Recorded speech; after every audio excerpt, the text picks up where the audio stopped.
Welcome everyone in our virtual audience around the world. We're so glad you could join us for this event on End Poverty Day 2020, Surmounting Setbacks. I'm Larry Meadow, North America correspondent at the BBC, and it's such an honor to host this event. You all agree 2020 has been such an exceptional year in so many ways. And it will be the first in over 2 decades that we're not able to celebrate progress on End Poverty Day. For the first time since 1998, the global extreme poverty rate, that is the percentage of the world's people living on less than $1.90 a day, that number will rise. The World Bank estimates that 88 million to 115 million additional people will be pushed into extreme poverty in 2020. To be sure, the rate of progress on poverty reduction was slowing even before the pandemic hit for a variety of reasons, chief among them armed conflict and the effects of climate change. The added impact of COVID-19 means that the goal of ending extreme poverty by 2030 is now out of reach without swift, significant, and sustained action. So this is a moment to learn about the increased poverty risks, to focus on supporting a resilient recovery. And we have such a stellar lineup of guests from all over the world who can help us understand the challenges and the solutions. But before I introduce our guests, let me remind you of the ways you can take part in this special event. We are streaming in English, French, Spanish, and Arabic on World Bank Live, where experts are taking your questions right now. Also, stay tuned for a special End Poverty Day quiz. I'll be bringing that to you shortly. But first, here's a look at what's coming up over the next hour.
A very impressive lineup and a truly global one at that. We'll be linking up to guests in Kabul, London, Islamabad, Dhaka, Vancouver, and Yaoundé in Cameroon. But first, let's take a look at the challenges that confront us as we unite to end poverty.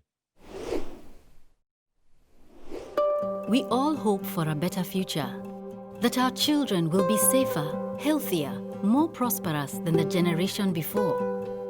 We expect progress. But we face an unprecedented challenge. The gravest reversal in global poverty reduction in a generation. The latest numbers are stark. Extreme poverty is rising for the first time in more than 2 decades. The goal of ending extreme poverty has been set back by at least 3 years. Just let that thought sink in for a moment. The gravest reversal in global poverty reduction in an entire generation. So, how does the international community respond to this enormous challenge? To answer that important question, I'm joined now by Axel van Trotzenberg. He's the World Bank's Managing Director for Operations. Axel has had a long and varied career at the World Bank, and the common theme has been helping low-income and middle-income countries to develop and fight poverty. Axel, thank you for joining us. Please explain the gravity and the importance of this crisis we're facing right now. Well, we at the World Bank are extremely concerned. After decades of steady progress in reducing extreme poverty, and for example, in the last decade, lifting more than 500 million people out of extreme poverty, we are seeing a reversal of this trend. And this trend has come with COVID-19, where we are now estimating that between 88 and 115 million people will fall back into extreme poverty. And just to give you the dimension of the problem is the equivalent of the population of Egypt or Vietnam or the Philippines. So clearly we are very, very concerned, because what this means is that kids will not go to school. We will have higher mortality rates. We have less clean water. We have higher malnutrition rates. So we are seeing this in concrete indicators in health and education. And that is dramatic. That's our concern. And we should care about this. So this dramatic reversal that you talk about, is that all due to the COVID-19 pandemic? No, absolutely not. But it is certainly reinforcing the problem. This is of such global magnitude, COVID-19, that we are seeing this trend. But clearly there are other factors at play as well. Two are very, very prominent, is conflict as well as climate change. State conflict, unfortunately, about 40% of the extreme poor are today living in conflict-affected countries. And this trend is going to increase. Also, climate change is having a massive impact also on extreme poverty, particularly in the poorest countries. Unless we do something about this, we also estimate that climate change will contribute further to extreme poverty, and between 68 and maybe 130 million people could fall into extreme poverty as a result of the effects of climate change. This is precisely the reason why the World Bank, through its Fund for the Poorest, called the International Development Association, is putting so much emphasis on questions like climate change, like fragility. We have been doubling our effort over the last 3 years in investing in fragile countries. This is now reaching about $23 billion. In the next 3 years, we will see a further increase.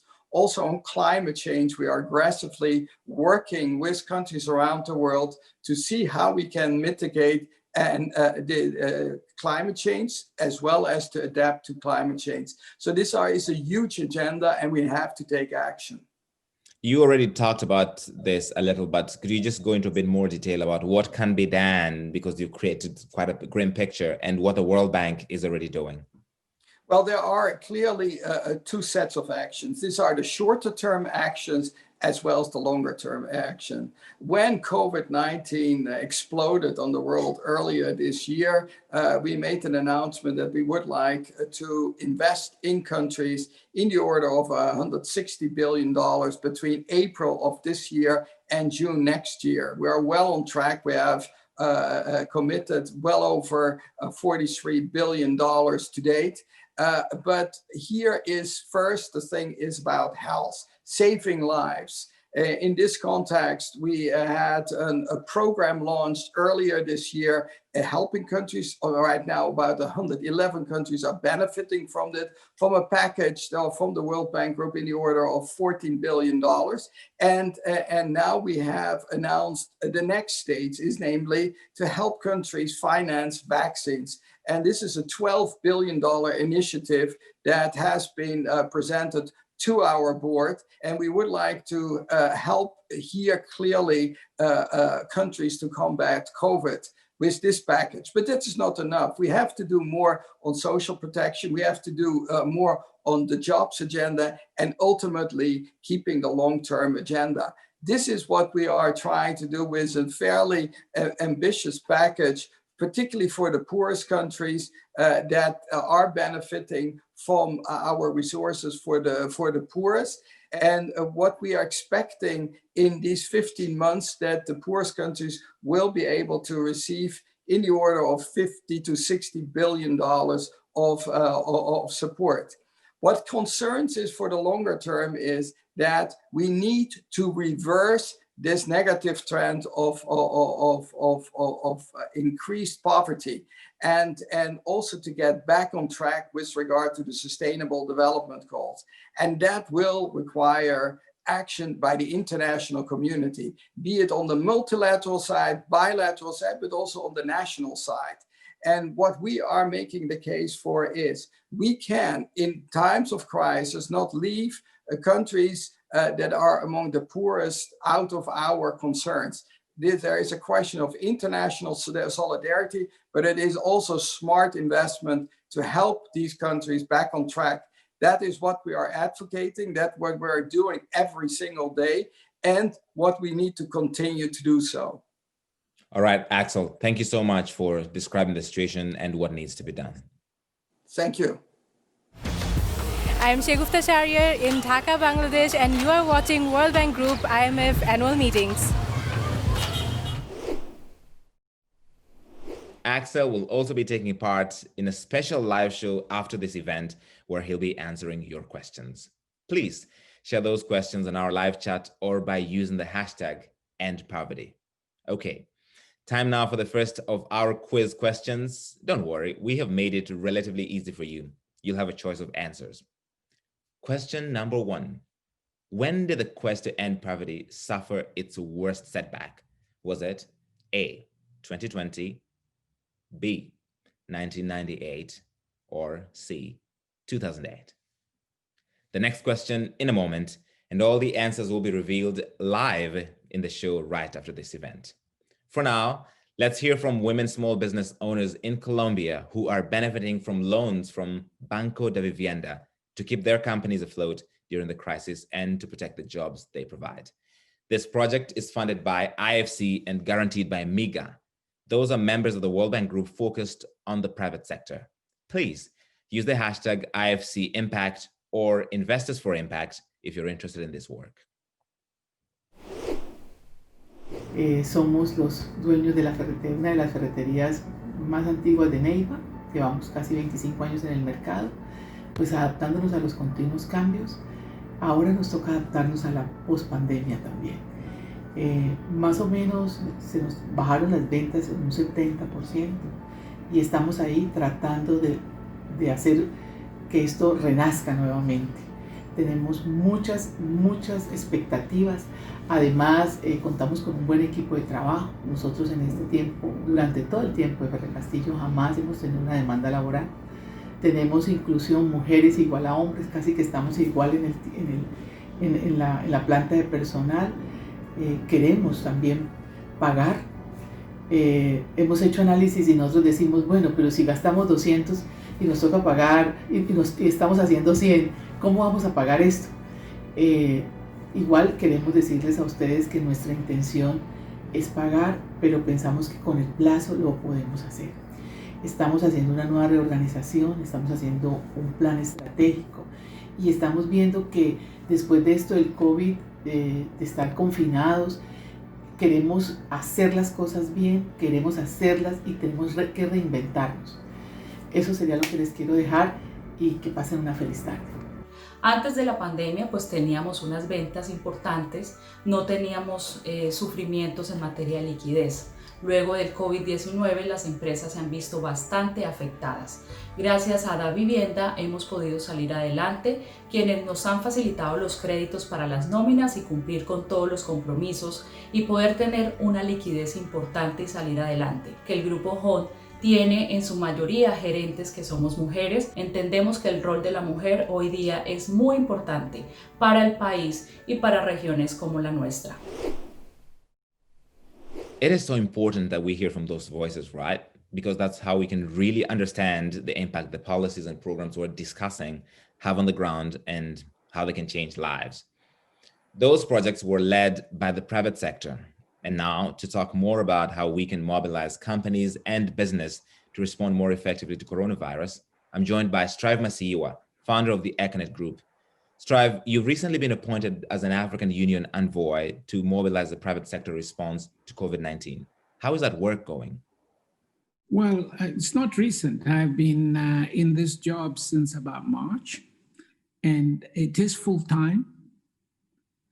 So I stepped away from my business duties. I work full-time with President Ramaphosa and 6 other colleagues. And our job is to coordinate the continental response. So we are in many ways responsible for many of the recommendations you've seen around the lockdowns that have taken place, the mask campaigns, and of course, negotiating with the international community over debt restructuring, debt standstills, trying to create fiscal space. I am responsible for ensuring that the supply chains have been sorted out so that we have supplies of medical supplies. We've done well in that respect, in a difficult situation. Africa's response is probably one of the best in the world in terms of containing the mortality. But it's a work in progress. There's no victory laps with this disease. You work as hard as you can and hoping that we will get to the other side to vaccines without much more loss of life. Now that you mentioned that, there's been a lot of speculation why Africa seems to have avoided the worst of the coronavirus compared to especially the West. What do you think is the reason for that? Well, if you like me, you wake up every day and you work very hard, and we have worked very hard.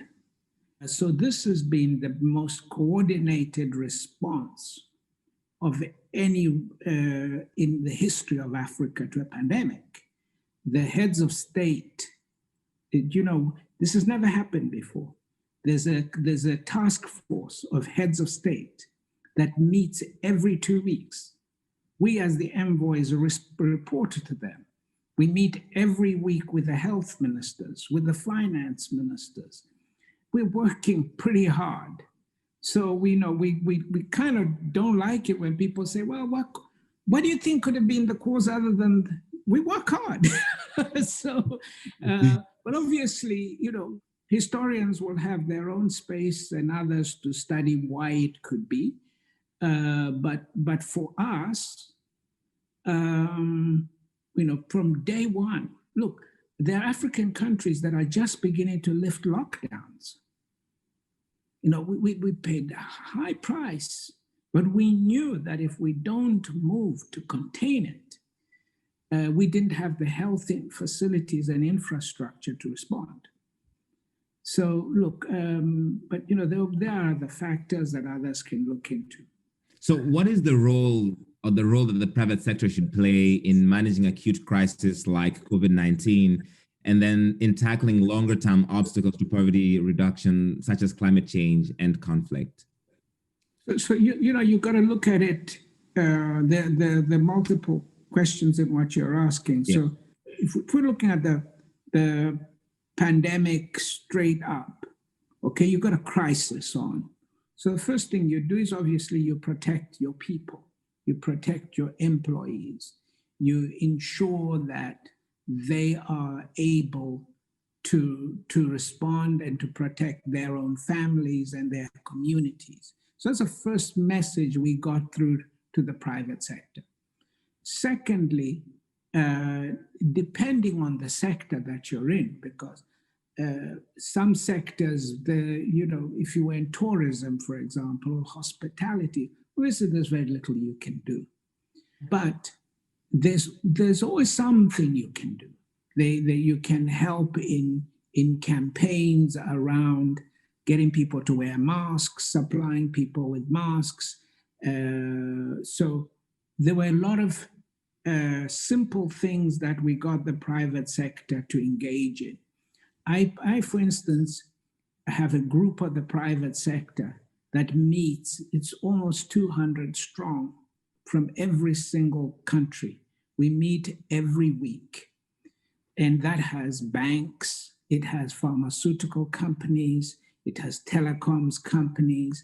So we encourage them to work together, to reach out within their sector and to discuss things they can do that are short-term, that are medium-term, and that are long-term. Africa is key in the struggle to reduce poverty and ultimately to end it. And you're a big champion for entrepreneurship on the continent. You support young people who want to get into entrepreneurship. What is the role of young African entrepreneurs in ending poverty on the continent? There's no better tool to fight poverty than entrepreneurship. When young people are supported to set up businesses, they can create jobs, they can create wealth, and that's how you fight poverty. It's ground zero in fighting poverty. I have dedicated many years of my life in promoting young entrepreneurs to follow the path that I took as a young man myself when I was only 26, when I started my business, to say you can go out, you can do it, and we've got to give them the tools so that they can innovate, create products and services that can in future become big companies that help us to deal with poverty. All right, so globally, more than half of the extreme poor are under the age of 15. What do you think, because you talked about innovation, how can emerging technologies and innovation help create quality education and opportunities for all these young people, especially as they come of age? Well, look, the most important thing we must always do is to provide education, because education is ground zero in anything that you can try to do. We want to create formal education opportunities. There's no avoiding that.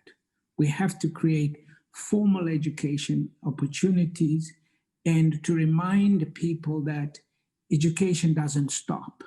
Even if you didn't go to school, you can still learn at 25. You can learn at 35, 45, 50. We want to ensure that there's formal education, but where we can't do it formally, we want to create informal education tools so that people are learning to read, to write, acquiring digital skills that can help them to get jobs or to find jobs. So it's an ongoing piece of work. All right, we'll leave it there. Thank you so much, Trevor Masiwa, for your time and for your insights. My pleasure, and stay safe. You too. Thank you. Thank you. I am Moses Alex Kagu in Freetown, Sierra Leone, and you are watching the World Bank IMF annual meetings. If you've just joined us, welcome. You're watching a special event from the World Bank Group on End Poverty Day, Surmounting Setbacks. We're discussing the big challenges to reducing extreme poverty around the world. It's the last event in these meetings, but continue to share your feedback using the hashtag #ResilientRecovery. Time now for question 2 of our quiz. Are you ready? Good. What are the 3 major challenges to poverty reduction? A, COVID-19, GDP, and agriculture. B, COVID-19, climate change and conflict. Or C, armed conflict, gender inequality, and migration. There are still 2 more questions to come, and my co-host Paul Blake will be revealing all the answers right after this event. You may have also noticed that we're running a live poll, and you can cast your vote right now at World Bank Live. You will hear lots of guests today talking about the importance of youth, how by tackling extreme poverty, we can provide opportunities for young people. And for many, COVID-19 has had a devastating impact on education, employment, and mental health. As part of a special project, Youth on COVID, the World Bank Group has been hearing from young people around the world about their experiences, their fears, and their hopes.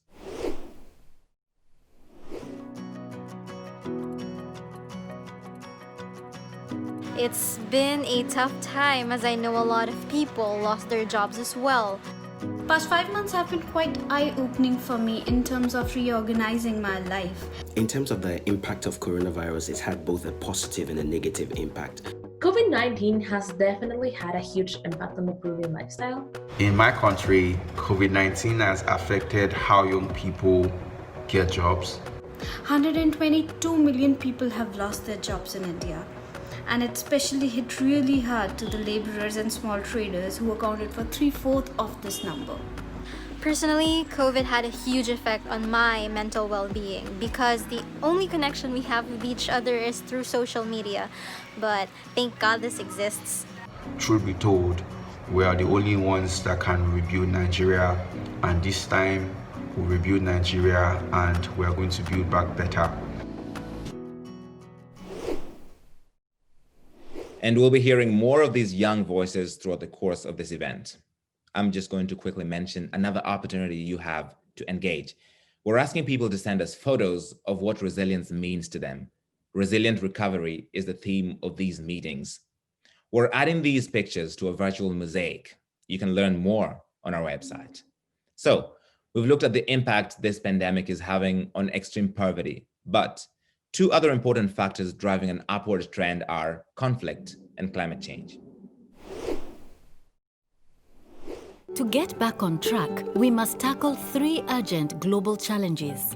The shockwaves from the coronavirus pandemic threaten to push up to 115 million additional people into extreme poverty. In just 10 years, the effects of climate change could increase global poverty by up to 132 million. By 2030, up to 2/3 of the extreme poor could be living in fragile or conflict-affected areas. These are two massive challenges that disproportionately impact the world's poor. Let's start by focusing on the issue of conflict. Here's one statistic to get you thinking. The World Bank Group estimates that by 2030, countries that are affected by conflict and fragility will be home to 2/3 of the world's poorest people. I'm joined now by two civil society activists who have a long experience in this field. Lemis Aliriani, who has a monitoring and evaluation unit of the Yemen Social Fund for Development, and Orzala Nemet, an Afghan scholar who leads the Afghanistan Research and Evaluation Unit. Thank you for both for being here. Lemis, let me start with you. We have seen that extreme poverty, the rate in Middle East and North Africa is doubling every 2 years, largely as a result of the wars in Yemen and Syria, and the number of the poor is growing. What can be done, do you think, to stem this tide? First of all, thank you for having me on. First and foremost, the war in Yemen has to stop in order to stem the tide of the growing poverty. But until then, the main action is to increase the support to social protection and economic recovery programs. 5 years of war has left 80% of the population at risk of hunger and diseases. A recent report from the UNDP projects that if the fight continues in Yemen through 2022, Yemen will become the poorest country in the world. Not only that, the war has cost Yemen 21 years of development gains. It has affected its social fabrics. It increases violence against women and children, and it displaced millions of people.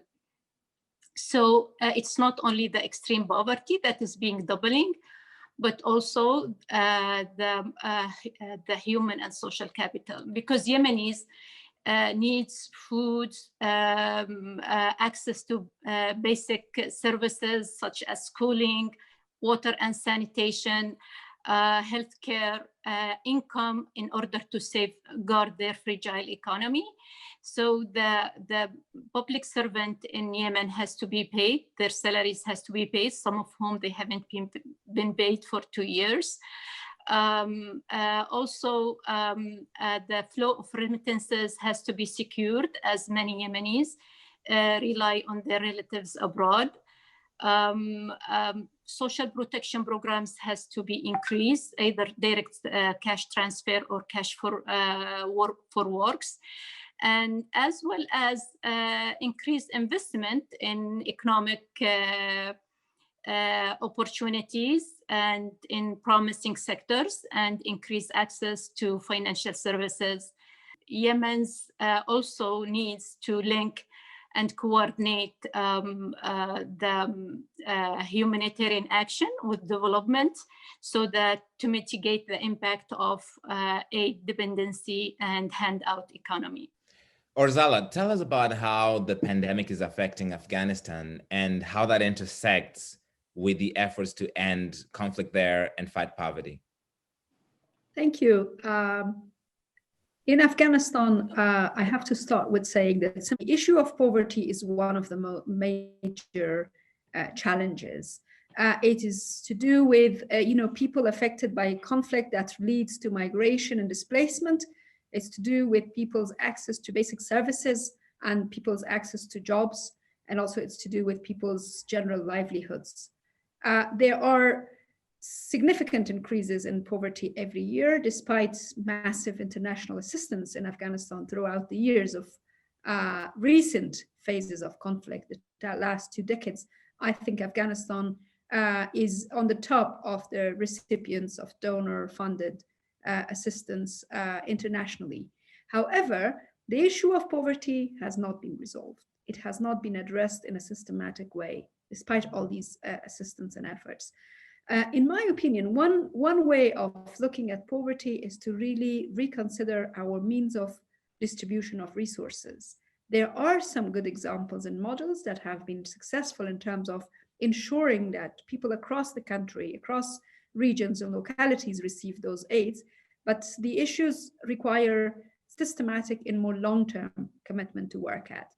So Lamis, your organization has played an important role in providing cash for work programs. You build classrooms and you provide microcredits to entrepreneurs.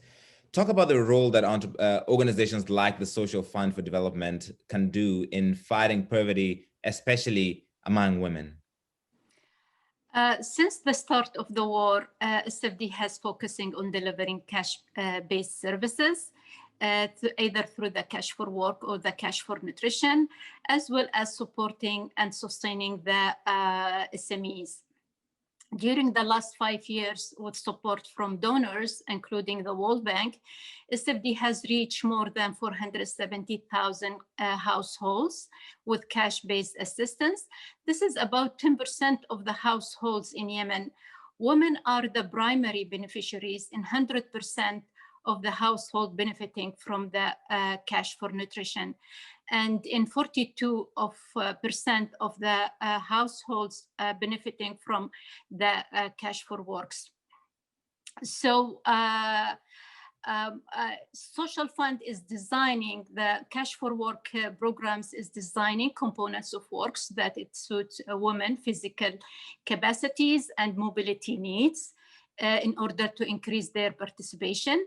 And the evaluation had showed us that there is an increase of women participation.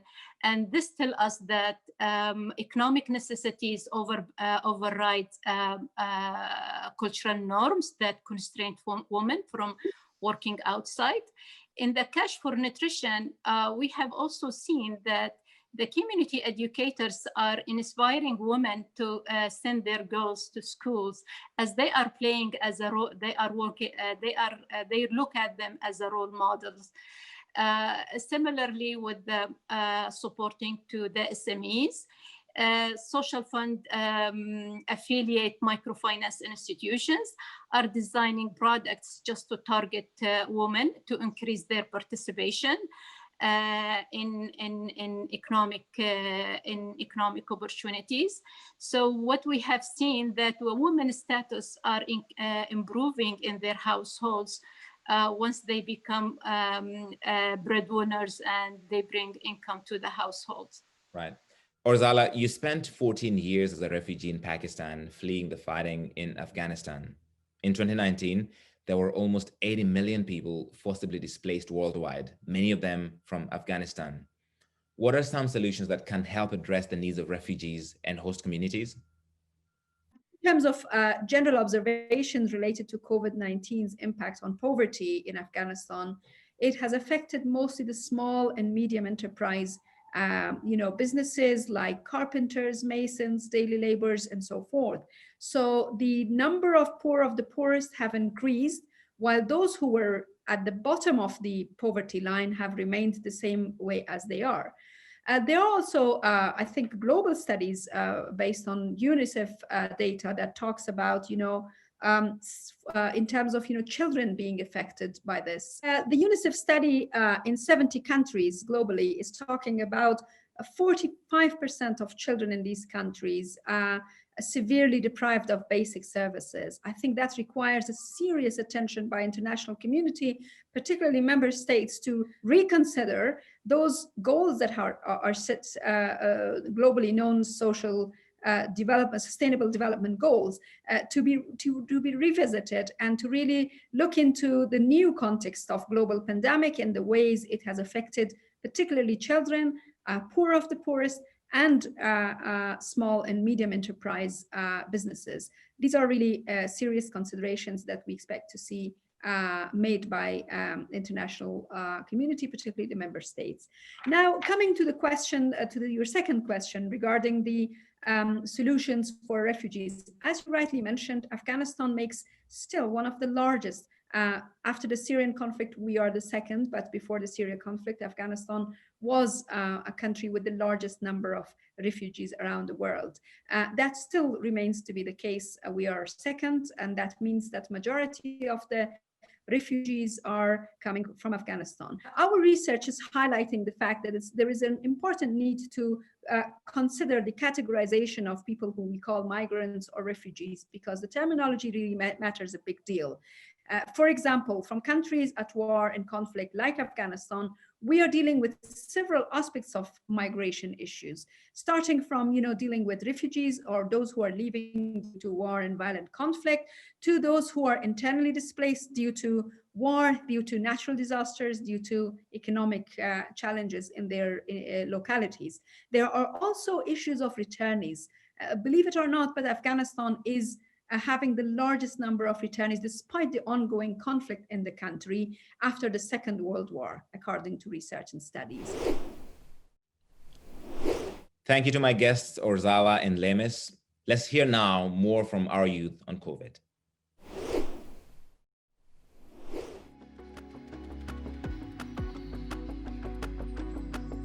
In our national context, it's very difficult to adapt the system to remote working atmosphere. While I was fortunate enough to have a job and earn while at home, I knew the situation had not been same for my fellow citizens. Some young people are beginning to feel that they are not employable.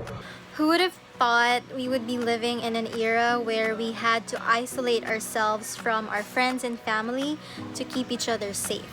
I think it's revealed a lot of deficiencies in our public health and education system. I really want to see initiatives and projects related to helping indigenous people. They are extremely affected by the virus, and because of the remoteness of their communities, it's harder to provide them with the necessary tools to fight corona. But I believe in the Filipinos.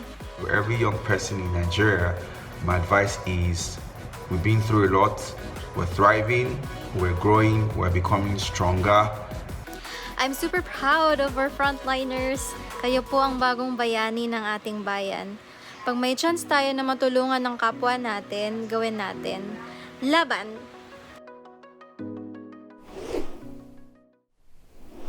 Let's stay with the young voices for our next video. We've heard that the impact of COVID-19 is reversing a trend that has lifted hundreds of millions out of extreme poverty since 1990. Young women in Sierra Leone are taking part in a project funded by IFC and implemented by the faith-based group World Hope to learn how to make and sell soap. Soap making not only helps protect communities from the coronavirus, but also provides an income for those most at risk of economic hardship and abuse during the crisis, women and girls.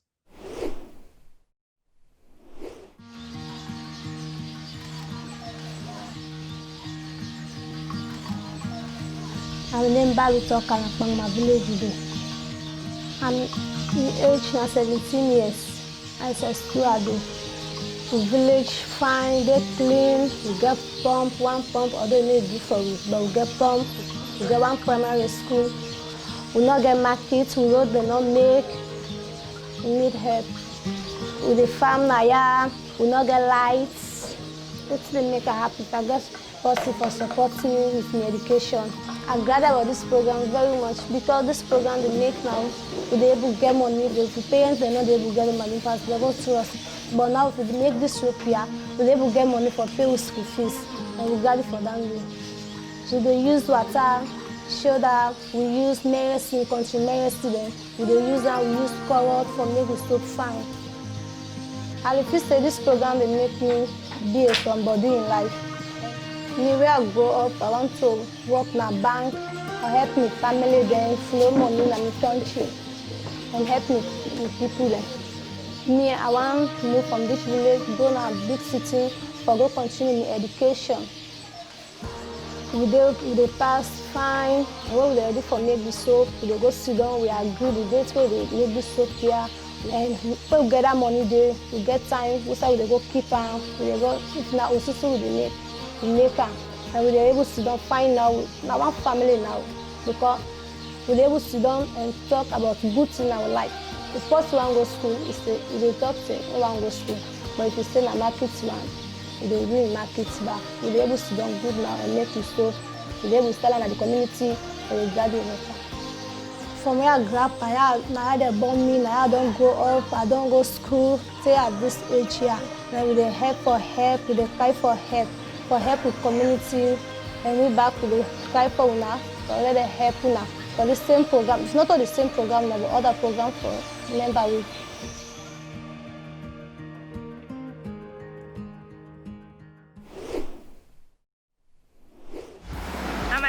De La Paz in the Dominican Republic, and you're watching World Bank Group IMF annual meetings. If you've just tuned in, you're watching the End Poverty Day event of the World Bank Group annual meetings. I'm Larry Mitto, and it is time for our third quiz in our End Poverty Day quiz. And the question is, how many people live below the $5.50 a day poverty line? Is it A, almost 2.7 billion people? B, about 570 million people, or C, almost 3.3 billion people? How are you doing with those questions, by the way? Listen, remember to join Paul Blake right after this event because he'll have all the answers and he'll be putting your questions live to Axel, as well as IFC Vice President Alfonso Garcia Mora. Okay, so keep those coming in using our live chat. And remember to use the hashtag #EndPoverty to share comments, as well as IFC Impact for thoughts around the role of the private sector in particular. We've heard how confronting conflict is so important in the fight to end poverty, right? Now, let's turn to the challenge of climate change. Another big statistic for you from the World Bank Group. Without urgent action, climate impacts could push an additional 132 million people into poverty by 2030. Yes, that's 132 million additional people. To discuss some ways we can take that urgent action and make an impact, I'm delighted to be joined from London by Sarah Collenbrander from the Overseas Development Institute. She's an environmental economist who helps policymakers develop climate-compatible development strategies. I'm also glad to have Salimul Huq of the International Center for Climate Change and Development. He's in Dhaka, Bangladesh, and has written about the interrelationships between climate mitigation and adaptation. Let me start with you, Sarah. The World Bank's recent poverty report maps out how the risk of catastrophic flooding overlaps with extreme poverty. What can countries do to protect people from these risks and develop in a more climate-compatible way? Thank you, Larry. The important thing to understand here is that there's not just a correlation between extreme poverty and catastrophic flooding. The two are inextricably linked. In urban areas, all households are competing for land that is well located for accessing jobs and services. Consequently, well-located land is expensive because demand drives up prices. Low-income households therefore have a choice. They can either choose to live further away on cheaper land, which will mean they spend a lot more time and money on transport, or they can live on land that's close to the city, but otherwise undesirable, perhaps on steep slopes or near landfill. When they build houses there using concrete and asphalt, that actually increases the runoff and consequently the extent of flooding. The result is that the poorest are left to live in areas that are most likely to flood, and by settling there, they actually increase the extent of that flooding. The other factor to bear in mind is that the poorest don't have access to the basic services and infrastructure that would reduce the extent or the impact of flooding. Stormwater drains, piped water, decent sanitation, weather-resistant roads. Because these households cannot afford formal housing, they settle informally. And then without a legal address, they're unable to connect to water and power utilities, to open a bank account, register to vote. By virtue of their poverty, these urban residents are systematically excluded from the political and the physical infrastructure that could reduce their flood risk. Women, migrants, and minorities are all especially likely to fall through the cracks. The challenge for countries facing catastrophic flooding is therefore how to tackle the fundamental drivers of vulnerability: inequality, exclusion, marginalization. Countries need to commit to meet the basic needs of everyone in the city, and particularly to give low-income and other marginalized groups a voice in policy and planning. This is key to tackling flood risk, as well as the suite of other climate hazards coming down the line. All right, so Salim, climate change is a threat for all countries, but it is especially grave for the world's poorest, particularly in sub-Saharan Africa and South Asia. What do you think their critical adaptation priorities should be to respond to this mounting risk? Thank you very much, Larry. So I work at the International Center for Climate Change and Development here in Dhaka, Bangladesh, at a university called the Independent University of Bangladesh, and also in the South Asia region. And I do a lot of work in the least developed countries in Africa, sub-Saharan Africa as well. And most of my work is working with the most vulnerable communities in those countries and finding ways in which we can support them to be able to cope with the impacts of climate change, which are now becoming more severe. And in fact, I would say as of this year, 2020, we are now already living in a climate changed world. This is not something that's going to happen. It's something that is happening. And together with the COVID-19 crisis, it's a double emergency for the poor communities. And as Sarah said, in the urban sectors, they are particularly the ones living in the slums, but there are huge numbers of them also living in rural areas who also need to be supported and enabled and supported to be able to adapt to the incoming threats of climate change, from floods to droughts to cyclones and hurricanes. And that's a lot of what I do, is working with communities to enable them to be able to be better prepared to the impacts of climate change. I'm sure both of you must be frustrated when you hear climate change deniers, and considering how grave this is. Real quick for both of you, Salim first. Sure. So I tell my friends in the US and other countries where they have a plethora of climate change deniers, send them to Bangladesh and I'll show them climate change, and they'll have to believe it. I think I have a similar strategy to Salim. You can probably tell from my accent that I'm Australian. And of course, Australia was absolutely devastated by catastrophic wildfires at the start of this year. I think that those in Australia might now choose to downplay the risk of climate change, but no one who saw those bushfires raging can still deny it. All right, Sarah. So what do you think are the most important steps countries now need to take so that we emerge from the COVID-19 crisis into a more climate smart and resilient recovery? Unfortunately, Larry, I think the first thing we need to do is recognize that it's going to be some time until we emerge from the COVID crisis, and that millions of people are sinking into poverty now. The World Bank's new report actually highlights that 100 million people will fall into extreme poverty this year as a result of the pandemic. So the question is, firstly, what can we do to protect those people from hunger, from eviction, from missing out on education? Protecting them today as the crisis persists will not only avoid an awful lot of unnecessary suffering, but also make it easier in the near future to deliver a climate smart and resilient recovery. Looking forward, the World Bank's report also underscores that these new poor are going to be more urban, as Salim said, better educated, and less likely to work in agriculture than those before the pandemic struck. While cities have been struck earlier and harder by COVID-19, cities are also going to be the engines of economic and human development going forward. Done right, the density and proximity of cities also offers a chance to deliver a high quality of life with a smaller environmental footprint.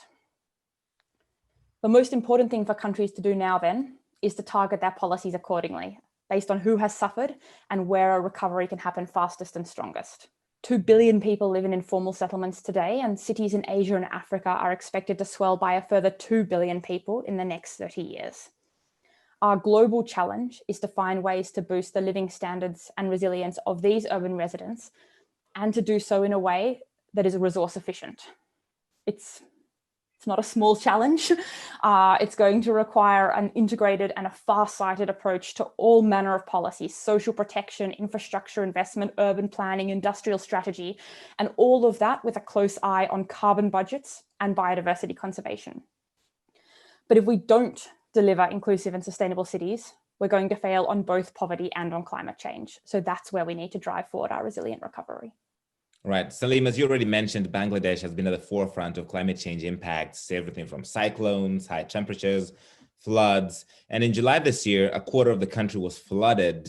That's impacted millions of people.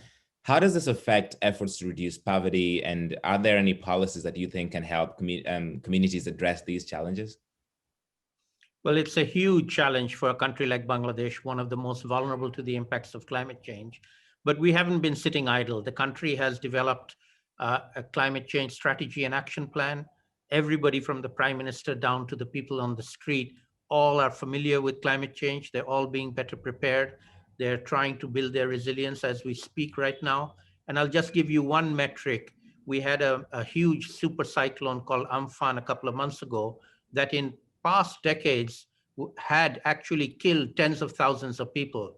This one only killed a few dozen people because we were successful in evacuating more than 2.5 million people who got out of the path, took shelter in cyclone shelters, and were able to come out. They still did a lot of damage, but the lives lost has been brought down to practically zero. And that's probably the best cyclone warning system in the whole world. So even though Bangladesh is a poor country and people are poor, if they know what to do, they can reduce the impacts of climate change very significantly. And this is true for other developing countries as well. Brilliant. We'll leave it there. Thank you so much, Salim and Sarah, my guests. Let's now turn to the young people who've been sharing their experiences and thoughts about living in this pandemic.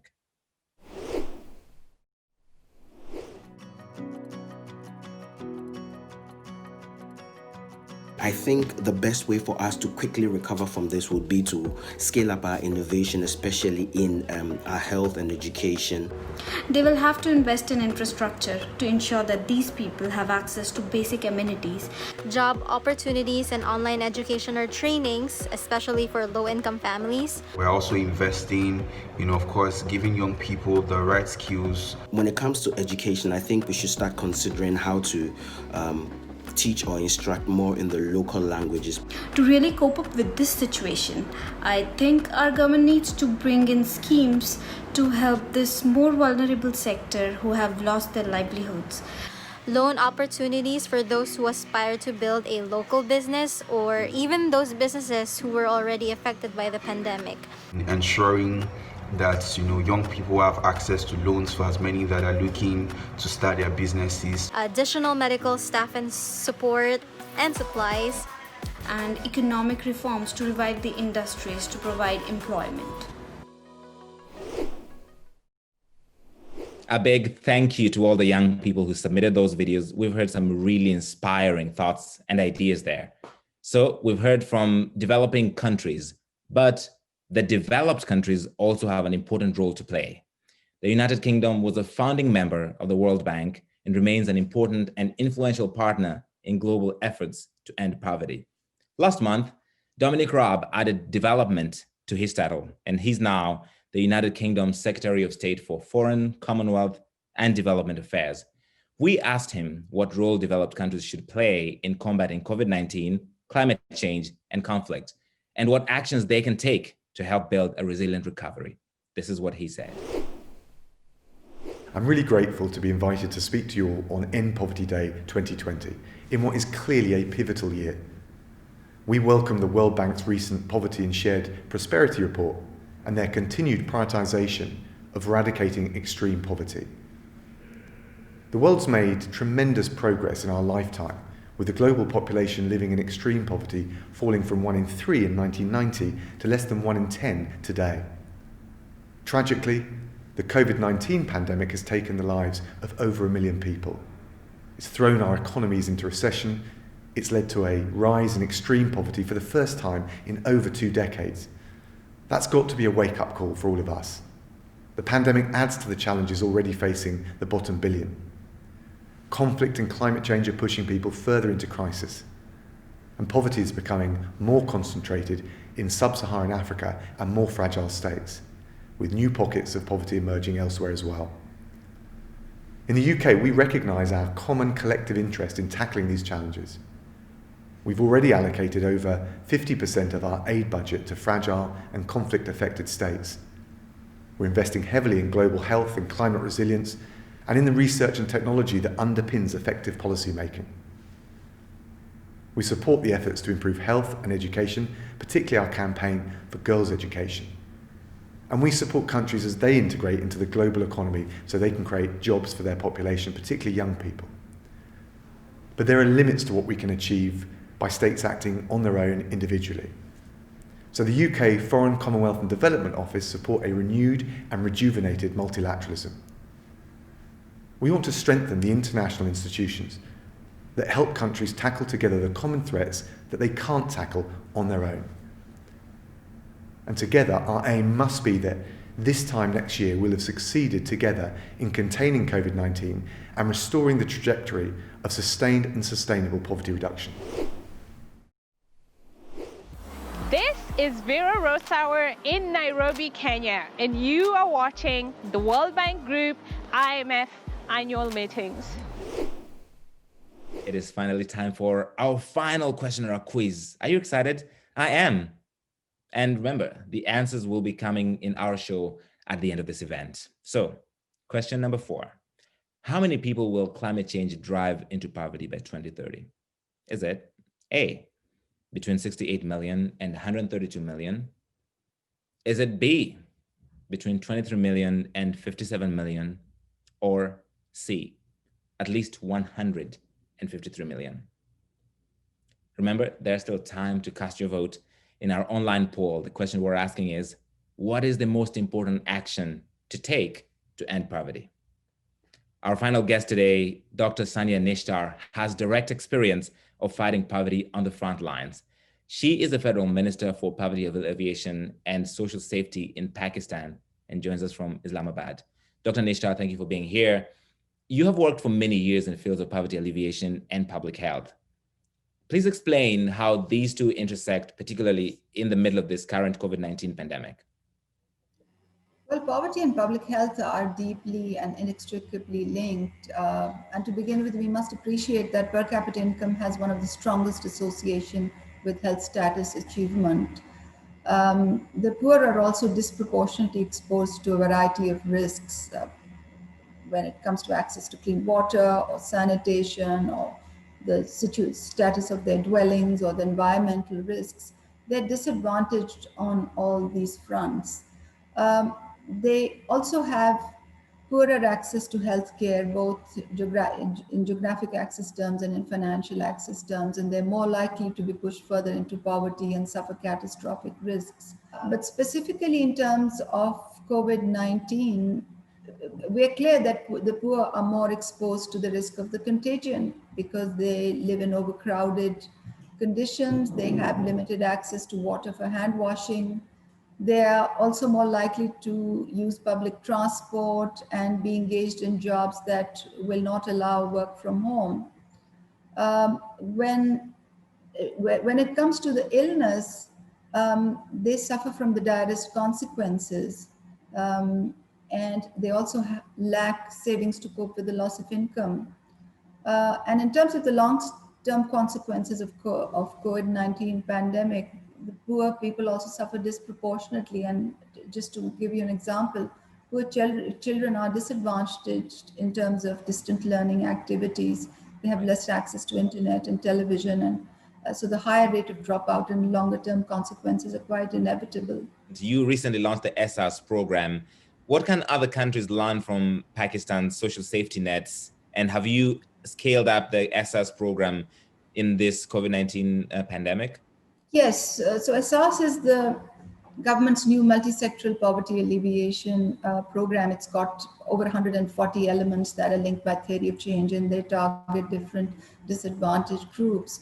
We spent about a year developing the institutional infrastructure, which also included several digital backbones, which we were able to leverage as we scaled it up during COVID-19. And we used that digital infrastructure to run a SARS emergency cash, which was the emergency cash operations through which the government reached out to 15 million households with a package of $1.25 billion. And each family received an equivalent of $75.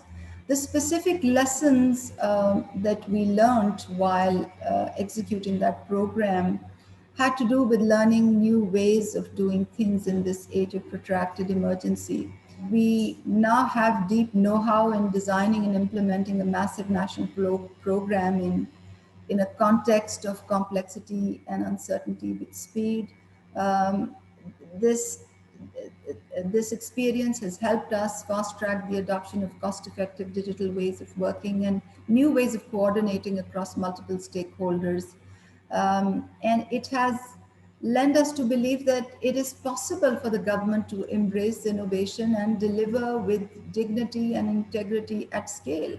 You're a medical doctor, so what prescription would you give to governments to deal with this COVID-19 pandemic and go back to a resilient recovery? So in 2017, I was one of the 3 shortlisted candidates for the position of Director General of the World Health Organization. And my favorite statement used to be, when I used to campaign, that there are 3 things which can destroy the world, and one of them is a pandemic. And I always used to get very perplexed looks around the table because the ministers of health and leaders within countries were somehow unwilling to believe that such a situation could actually unfold, and now it has. So I think that going forward, we will have to take the health security dimension in the human development and in the human capital paradigm very seriously. We have to be cognizant that the international health regulations are a legally binding treaty, and it has obligations for governments with which they must comply. More generically, health system reform is going to be very much on the cards as we get out of the crisis. But we have to be cognizant that a lot of measures related to health systems reform are outside of the competence of the health system, and countries will have to rethink sustainability and welfare and the role of government within that framework. The role of transparency and accountability and fiscal space for social policies and all these things will have to receive the kind of attention that governments have not been willing to give as we go forward. But in the short term, we have to be cognizant that the pandemic is still not behind us. So learning from my country's experience, there are a number of recommendations. The all of society response, strong leadership, clear communication. Right. And we have to utilize all the tools we have presently to quell the pandemic and be part of COVAX along with other 168 member states to ensure that we have access to safe and effective vaccines whenever they become available. All right. Dr. Sanya Nishtar there, thank you. And that, by the way, brings us almost to the close of our event today on End Poverty Day 2020. A big thank you to all my guests who joined us from all around the globe and shared their thoughts on how to build a resilient recovery from the crisis we're in right now. Our final guest has a very special message. Ngwashi Christabel Apholung is an inspiring young doctor from Cameroon and an activist for women's health and strengthening community and preventive healthcare. As a medical doctor in Cameroon, I am still shaken by the tragedies I have witnessed, especially practicing in one of the conflict-affected regions. I am now seeing how the COVID-19 pandemic is upending lives. In my first year in medical practice, when the violent conflict just started in my country, I received a 34-year-old pregnant woman in my hospital. Her husband had carried her on his back and traveled miles because the local health centers were closed and there was no means of transportation as a result of the conflict. By the time they got to the hospital, the woman and her baby were dead. That was the first time I actually witnessed a man cry like a baby. Sadly, she's one of the thousands who have lost their lives in conflict. Millions of people in my country continue to struggle to overcome the shadows of conflict. And on top of that, coronavirus is destroying livelihoods. The poorest are affected the most because they are losing jobs and they have no access to quality healthcare. As a result of years of mismanagement and corruption, people have lost trust in the healthcare system. Healthcare professionals, like my colleagues and I, are continuously being attacked. there are lessons we can learn on how countries can better respond to pandemics like COVID-19 and conflict. We need to ensure that we don't repeat the same mistakes next time a pandemic strikes. We need to learn from this experience, tackle the foundational issues, and ensure that we build systems that are resilient enough to withstand these challenges. We need to prepare comprehensively and proactively. Let's act urgently and build for the future. Thank you. Thank you to Dr. Ngwashi for ending on such an inspiring note. I want to say a special thank you to you in the audience for listening, participating, and learning. It doesn't end here, of course. Stay tuned to hear your questions answered live and to find out how you did in our End Poverty Day quiz. I want to take you over now to Paul Blake, who is live in the atrium of the World Bank Group's headquarters in Washington, D.C.